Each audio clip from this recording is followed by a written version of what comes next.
ኦቨርላንዶች ጋርን ከጀርመን የመጡት ቢያንስ ወደ 10 ምናምን መኪና ይሆናል እንደምታዩቸው እንደዚህ ይሆናሉ ቁጥሮች ጌትነት ገብቷል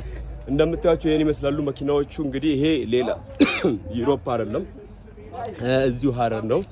ሀረር ላይ ነው እንግዲህ ሁሉም ታርጋቸው ይለያያል ለምሳሌ ይሄኛውን ይዩት ፈረንሳይ ይሄኛው ሀገሩ ራሱ አላቀውም የተለያየ ሀገር ነው ይሄኛውም እንደዛ የተለያየ ሀገር ነው የኛው ደግሞ ሎካሉ እንደምታዩት ይሄን ይመስላል ማለት ነው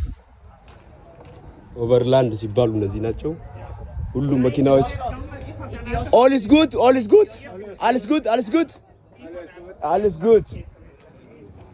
ሌሎቹ ደግሞ እነዚህ ናቸው ቆይ አለ ና እሱ ጋር እሱ አላት መኪናው ይሄን ይመስላል so here we have a thing for the garbage እንደዚህ ይመስላሉ እንደምታዩቸው ይሄ ዩሮፕ አይደለም ሀረር ነው ውስጡ ማደሪያው እንዴት እንደሚመስል ይዩት በጣም ነው የሚያምሩ መኪናዎቹ ሁሉም ያምራሉ ሁሉም ዩሮፕ ታርጋ ናቸው እንግዲህ ኦቨርላንዶች እንደዚህ ሀረር ላይ ሀረር እንግዲህ this much አምሮበት ከሁሉም ዓለም መጥተው ያዩት ነው ማለት ነው ሀረር ይሄን ይመስላል እንደዛ አይነት መኪና እንግዲህ ለኦቨርላንድ ነው እንጂ እኛ ጋር ቢገባልን አሪፍ ነበር እዩት የሚሳሰሉት መኪናዎቹ